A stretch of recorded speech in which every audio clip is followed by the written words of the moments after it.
ناظرین، حضرت واصف علی واصف رحمۃ اللہ علیہ کا ایک قول ہے کہ غصہ ایسا شیر ہے جو انسان کا مستقبل بکرا بنا کر کھا جاتا ہے۔ یہ ہم روزمرہ زندگی میں دیکھتے ہیں کہ غصہ اکثر لوگوں پر سواری کر رہا ہوتا ہے، لوگ غصے پر سواری نہیں کر رہے ہوتے بلکہ غصہ ان پر سواری کر رہا ہوتا ہے، اور یہ اتنی دور تک بہکا کے لے جاتا ہے کہ بعض اوقات وہاں سے واپسی بھی مشکل ہو جاتی ہے۔ غصہ اصل میں شاید ایک کم شعوری سطح کا نام ہے کہ جہاں پر انسان کا دماغ بند ہو جاتا ہے اور اس کے ہاتھ چلنا شروع ہو جاتے ہیں یا زبان زیادہ تیز چلنی شروع ہو جاتی ہے۔ غصہ اس لیے ہونا چاہیے کہ تربیت ہونی چاہیے، غصہ اس لیے نہیں ہونا چاہیے کہ کوئی ریونج ہونا چاہیے یا غصے میں آپ اپنے بچوں کو اس طرح سے مارنا شروع کر دیں کہ ہڈی ٹوٹ جائے۔ کسی کے اوپر بھی، اپنے ملازمین کے اوپر بھی غصہ اتنا کریں کہ اپنے آپ کو ان کی جگہ پر محسوس کرتے ہوئے آپ جو غصہ کر سکتے ہیں آپ کر لیں۔ آپ یوں سمجھیں کہ اگر تھوڑی دیر کے لیے یہ ایزیوم کر لیں کہ اللہ تعالیٰ نے اس کو آپ کا ملازم بنایا ہے یا آپ سے کمتر بنایا ہے، آپ کا سبارڈینیٹ ہے وہ، جس کے اوپر آپ غصہ کر سکتے ہیں۔ مطلب غصہ بھی بہت چلاک ہے، یہ ایسے نہیں آ جاتا۔ اگر کسی کو بڑا غصہ ہے تو اسے کہیں کہ جائے ذرا چوک میں جا کے ایسے چوک کو ذرا ایک چپیڑ مار کے آئے ذرا، تو غصے کو بھی سمجھ آ جائے گی کہ آگے سے مجھے جواب کیا ملنا ہے، اس لیے وہ بہت احتیاط کرے گا کہ وہاں پر غصہ نہیں کرنا جہاں پر وہ چلنا نہیں ہے۔ غصہ بھی وہاں پر آ کے چلتا ہے جہاں پر اس کو پتا ہوتا ہے کہ یہاں پہ مجھے چلنے کی گنجائش ہے۔ جن لوگوں کے پاس وہ گنجائش نکلتی ہے ان کی جگہ پر ہمیشہ اپنے آپ کو کھڑا کر کے دیکھیں اور پھر آپ غصہ کریں کہ یہ آپ بھی ہیں، وہ بھی آپ ہیں۔ تو یہ بات سمجھیں کہ اگر نچلی والی جگہ آپ کے نیچے ہے تو پھر آپ کے اوپر بھی کوئی جگہ ہو سکتی ہے، وہ بھی آپ کے ساتھ وہی سلوک کر سکتا ہے۔ اس لیے اپنے غصے کی جو ہے نا وہ ڈومین اور سطح کو جو بندہ شعوری طور پر جتنا گرو کرتا جاتا ہے،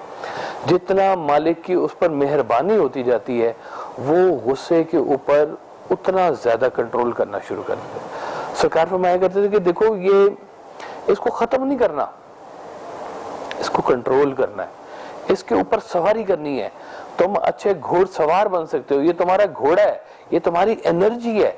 لیکن بعض اوقات ہم دیکھتے ہیں کہ انرجی جو ہے وہ گھوڑ سوار کو لے کے جا رہی ہوتی ہے، وہ سوار نیچے ہوتا ہے، گھوڑا اس کے اوپر سوار ہوتا ہے۔ تو یہ ہم نے اس کو ایسا نہیں کرنا، یہ انداز کو سمجھنے کی کوشش کریں کہ غصہ ہمیشہ لوگوں کو گمراہی کی طرف لے کے جاتا ہے۔ مجھے یاد ہے ایک وہ پرنسپل صاحبہ تھی ایک کالج کی، سرکار کی محفل میں بیٹھی ہوئی تھی، تو انہوں نے کہا کہ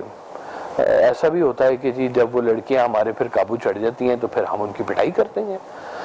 تو آپ سرکار نے کہا کہ دیکھو یہ بات نہ آئندہ نہ کہنا کسی کو، کیونکہ انسان کا ہاتھ اس وقت چلتا ہے جب اس کا دماغ بند ہوتا ہے۔ اس کا مطلب ہے کہ آپ لوگوں نے ذہنی طور پر اس شکست کو تسلیم کر لیا ہے کہ اب جو ہے نا ہم اس کو سمجھا نہیں سکتے، لہٰذا اب اس کی پٹائی ہونی ضروری ہوگی۔ جو اساتذہ اپنے بچوں کی پٹائی کرتے ہیں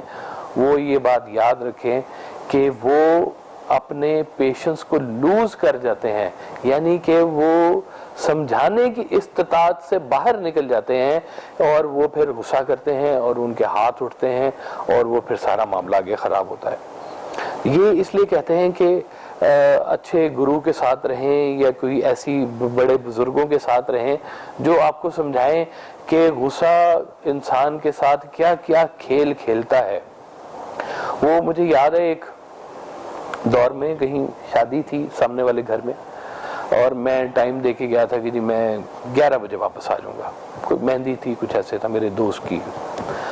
تو میں واپس آیا 12 بجے، اور میں نے فور گرانٹیڈ اس لیے لے لیا کہ میں نے کہا سامنے ہی گھر ہے، اگر کوئی مجھے میری ضرورت ہوگی تو مجھے بلا لیں گے، لیکن آپ نے مجھے بالکل نہیں بلایا۔ تو میں تھوڑا سا وہ 1 گھنٹے کا لیوریج لے کے تو میں واپس آیا، گھر آیا۔ تو گھر جیسے ہی آیا تو جھاڑ پڑ گئی، اچھی خاصی جھاڑ پڑ گئی،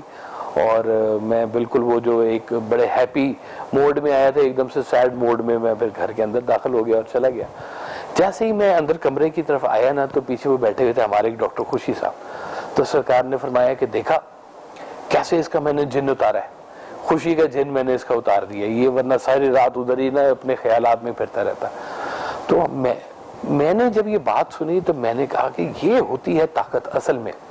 کہ غصے کو آپ لے کے جائیں,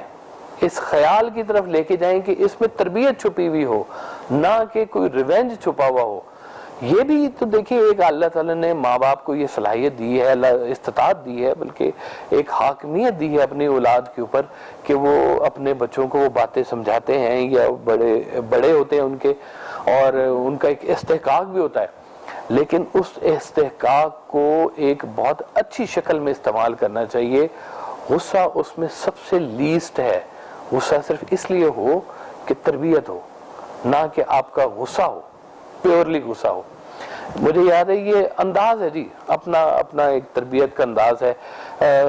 جو سرکار حضرت واصف علی واصف رحمۃ اللہ علیہ نے جو سمجھایا. آپ نے کہا کہ دیکھو